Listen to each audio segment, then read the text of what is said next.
Kamas tu dia datang dari perkataan Kama Sutra. So agak-agak tu untuk apa? Kama Sutra. Yang lelaki semua tersenyum. Okey. Untuk kesihatan lelaki. Sebab masalah lelaki ni isu yang besar. Ramai yang tak didiagnose.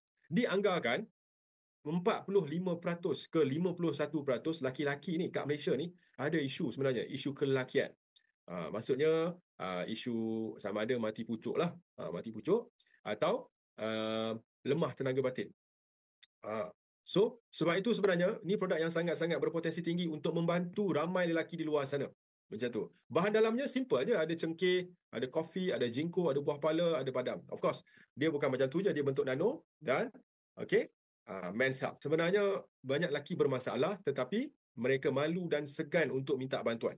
Kita niatnya memang nak membantu. Okey, sebab ni penting kesihatan lelaki-lelaki ni. Nombor 10, Kamas.